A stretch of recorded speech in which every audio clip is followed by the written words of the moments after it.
Secretary of State Kerry says that we have to bomb Syria so that Syria does not have impunity. Yet it is really the end of the line for these interventionists in Washington when it comes to the subject of impunity, which they seem to revel in, because they want to have impunity in attacking Syria without having concluded that the government was responsible for the use of these chemical weapons.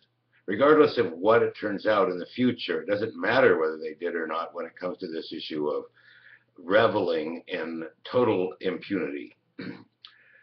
So the obvious question that you have to ask yourself, you want to give support to the administration and Nancy Pelosi and Barbara Boxer and Dianne Feinstein and Barack Obama and Susan Rice and Samantha Powers and all of these people is, how has it worked out in the past? What is their track record? What can we say they're likely to do based on what they've done in the past? After all, they have an extensive resume that we can look at in terms of bombing other countries, intervening in other countries, coming to the rescue of other people. And the interesting thing about this is that the whole discussion has not referenced Libya very much, which is virtually identical, and the cause of the Russian and Chinese bloc in the UN is not because Putin has a special fondness for Assad. It's because of the US and NATO conduct after they received the same sort of permissions in Libya. This is the cause of the blocking in the Security Council. This was America's most recent display of its ability to kill and destroy for peace and freedom. It seems to me we cannot allow our government to kill any more people or bomb any more places or spy on any more people without a proper investigation and an accounting and a coming clean.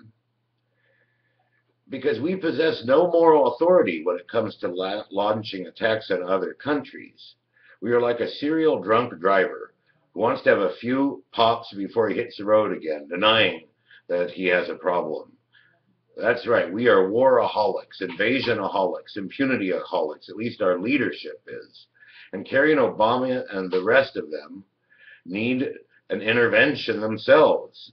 They need an intervention so that they will admit that they are war criminals and attend Intervention Anonymous. It seems to be interesting that there's no accountability whatsoever about the Libya operation. In order for you to give the Obama administration political support to attack Syria, you have to ask, is this on the up and up? Will they use these powers wisely? Assuming, for the moment, that you were willing to grant them these authorities. And obviously, we should look at the facts. The fact is that we have a history of U.S. military interventions, let's say since World War II, that we can look at to determine the U.S.'s trustworthiness to wage war for peace, to bomb for humanitarianism. And the record is not good. What we did in Libya was to obtain a UN resolution, 1973, that authorized a no-fly zone, a weapons embargo, and a call for peace negotiations. And instead, we used it to fly the rebels around against the resolution we wrote, to export weapons into Libya. And there's just a shocking article that was written in December 2012 in the New York Times showing very calm discussion of the U.S. essentially using Qatar as a middleman to arm the rebels in Libya. That sounded like a criminal conspiracy written right up in the paper calmly. It was just mind-boggling. We sidelined the African Union. We had no interest in peace negotiations, which is a central point of it. The UN 1973 is a very short document, and it has a paragraph devoted to the territorial integrity and sovereignty of Libya. But instead, we used this resolution, which Bob Gates, Secretary of Defense, who opposed the Libya war, said we would need to do a lot. Once we had a no-fly zone, we would then have to go in and destroy their military.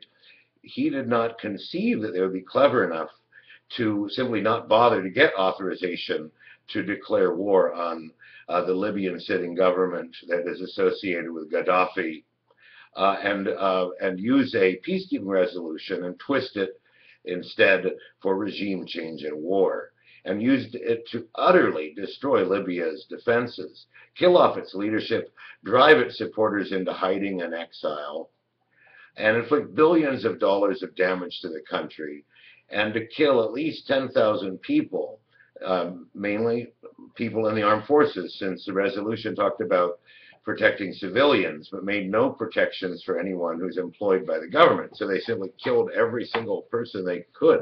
28,000 attacks, 28,000 missions, and 8,000 of which discharged their contents, which is about one entire plane load of weapons for each 3 soldiers in the Libyan army. They utterly liquidated the entire armed forces of the country. The concept of attacking a country of 6 million, about the size of the San Francisco Bay Area, with the entire combined might of NATO, and each night a different country got to test their weapon systems on Libya. One night it would be Holland, the next it would be Norway, the next it would be France. All these countries had special forces on the ground, which was in violation of the UN 1973. There wasn't any part of 1973 that wasn't brazenly violated with impunity. And there's never been any accounting for it since. The only thing anybody seems to care about was that a few of the Americans involved in this operation got killed in Benghazi, and not looking at the billions of dollars in damage and the tens of thousands dead, and the hundreds of thousands terrorized. The way the resolution was written and the way the war were conducted were so far apart from each other that there is no doubt that this would make any observer lose all trust in NATO permanently, especially coming on the heels of Iraq, which we utterly destroyed and left a smoldering ruin, and are not paying any particular damages to. In fact, there were Americans who had the audacity to go over there and ask them to reimburse us for having destroyed their country, which didn't go over very well. And unfortunately for the poor Libyans, what Anders Fogh Rasmussen, Secretary General of NATO, achieved, which was a complete liquidation of the Libyan armed forces without any replacement, has left the country like an unguarded store in a permanent riot. There's no security in the country. It is just shocking what is going on in Libya on a daily basis. It is really heartbreaking. There's no security in the country. People call private armies instead of the police, because the police can't do anything. And this is certainly must be deliberate at some level, because Libya is a rich country. It is an exaggeration, though, to call Libya a country. Libya is a zombie state. The U.S. has made Afghanistan into a zombie state, because bear in mind, we armed the Mujahideen under bin Laden in Afghanistan. As soon as Russia fell, we just split and left everyone feeling quite holding the bag in Pakistan. I visited Pakistan, saw how bitterly the people felt, but the U.S. abandoning them once Russia collapsed. And so Afghanistan was not a failed state until the U.S. arrived. Under the Soviet-backed government, they had equal rights for women and education for children and all of that. And before that, under the king, they had a peaceful country as well. People who are my age will remember all the hippies going off to Kabul and smoking hash in the early 70s. So the U.S. has made Afghanistan, Yemen, Iraq, Libya zombie states, and that is what is likely to happen to Syria. And really, my question is, do we take responsibility for our actions? That is what adults are supposed to do. And the answer is basically no. The U.S. does not take responsibility for its actions. We leave these countries after having killed and bombed and do not make an account for our actions. What do you think the penalty should be levied on a country that's actions ruin large and advanced nations, leaving them burning, steaming hulks? After World War I, the reparations to compensate for a small part of the damage bankrupted Germany. Churchill said no country could possibly afford to pay all the damages that war inflicts. But if we were to pay for our mistakes, how much would we pay? to the Vietnamese for dropping more weapon bombs on them than all of World War II's ordnance combined, for, as has been mentioned recently, making Fallujah more radioactive than Hiroshima in Iraq. Now we are going to be inflicting these sorts of treatments on Syria.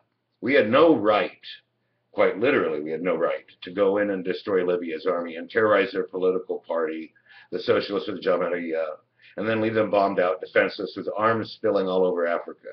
It was clear to anyone observing this situation that we were greatly bolstering al-Qaeda-like groups in Africa by loosing this plague on the Maghreb, which is the north coast of Africa, and the Sahel, which is the Saharan countries. And that is what they will do in Syria. Syria had a nonviolent protest movement, which, according to Sami Ramadani, who is an Iraqi intellectual who is in the press in England, would probably have already overthrown Assad had the shooters not got involved. And this nonviolent protest movement is willing to meet with the Assad government, negotiate with them, but they've been apparently prohibited from doing so by NATO countries who wish the armed belligerents to attend any conference to lead to peace and perhaps elections. However, borrowing a page from the Libya playbook, the rebels have no interest at all in attending any conference with Assad, because they're willing to sacrifice their country and their countrymen, apparently, for their own political benefit. They don't want elections, they want power. They can afford to sacrifice the country in their pursuit of it. Very much like the Transitional National Council in Libya, who we refused to meet with the Libyan government as it begged to institute elections as an alternative to being wiped from the face of the earth by the United States Air Force. The result of an attack on Syria will be to turn it into a zombie state. If Assad falls, it will be a broken society for decades. We have to, unfortunately, unwind the violence of the last 2 years and have negotiations leading to a freer and more open society. And bombing the country will not achieve that. My name is Alexander Hagen. Thank you. Good night and good luck.